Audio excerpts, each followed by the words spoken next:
Taga San Pedro pa pala kayo galing. Akala ko dito lang din kayo sa Bayanan. Ito kung milaki meron may paupanok dyan. Kaya yun ang pinagsabi ko puntahan nyo. Una nga naming customer sila sir, kumain nga sila ng beef at saka chicken biryani. Second time na nga nilang nakakain nga dito. Biniro nga ako ni kuya, sabi nga niya sa akin, ba't daw ganun yung biryani nga namin, masarap daw. Siyempre ako tuwang-tuwa din naman kapag ka nakakarinig ako ng mga ganung compliment. Kahit nga nung unang kain nga nila dito, ganun din yung mga narinig ko sa kanila. Nagluluto din nga siya ng biryani pero hindi nga raw niya makuha nga yung luto ko. Sabi ko nga baka sinasabay nga niya yung kanin dun sa manok kasi yung way nga ng pagluluto ko iba nga magkahiwalay nga yung chicken at saka yung basmati rice. Kasi nga pang tinda nga to. Isa sa dahilan bakit nga hinihiwalay ko nga yung pagluluto nga ng basmati rice pati na nga rin nga yung manok or beef para hindi nga agad siya mapanis. Isa na rin siguro yun sa dahilan bakit nga masarap nga yung biryani nga namin. So yun, tingin ko lang din naman. Pagkadating nga ni Geraldine, umalis nga muna saglit si Jinea. Papunta muna nga siya saglit sa suka. Na huge wave nga si Geraldine, buti na nga lang nga din at andito pa nga si Carlos, hindi pa nga umuwi. Mag-alas 5 na rin nga ng hapon nakabalik nga si Jinea. Kanino ba nga? Baka mataan siya. Kanino ba? Ay, oo nga. Pag umaga. Oo. Oh, yellow yan. Alam ko favorite mong yellow. Meron pa akong sandala sa'yo! Sigawan! Magsigawan! Yung damit mo!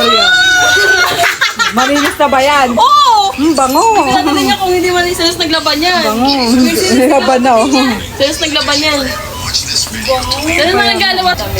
Ito, ang daming ganito sa bahay. Prepare nila chicken pastil, peppers, tsaka shawarma rice. Itong time nga na to, tuloy-tuloy nga yung pagkabisi nga namin dito sa shop. More on mga regular customer nga namin yung mga kumakain. Meron kasi dito na gabi-gabi talaga dito na nga sila naghahaponan. Maaga nga kaming nagutom ngayon kaya si Jinea at saka si Geraldine nagluto na rin nga ng makakain namin. As usual, pang almusal na naman nga yung niluto nga nila. Hindi mo na, pero nakapagprito ka. Kung tayo, ang ulam natin ay itlog at tuyo. Itlog at hotdog. Itlog at hotdog pa. Mga 6:30 pa nga lang nga ng gabi, kumain na nga kami. Tuloy-tuloy pa rin nga yung pasok nga ng mga customer kahit nga mga estudyante. Alas 7 hanggang alas 8 nga ng gabi, tuloy-tuloy pa rin nga yung pagpunta nga nila dito para nga kumain. Yung naging customer nga namin na mag-asawang Muslim nung nakaraan, bumalik nga ulit sila dito kasama nga nila yung anak nila. This time nga, sinubukan nga nila yung ibang rice meal nga namin. Pati na din nga yung snack. Sige lang, kuha ka yun. Bebe!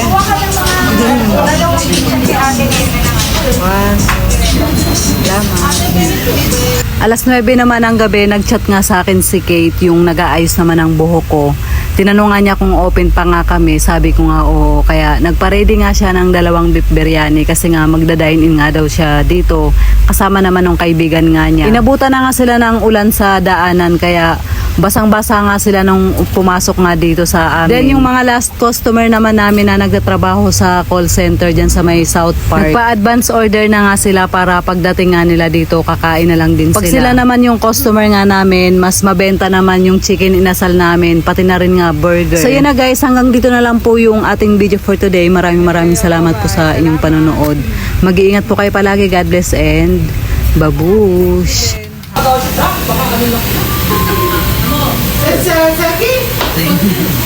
Ano, super fire.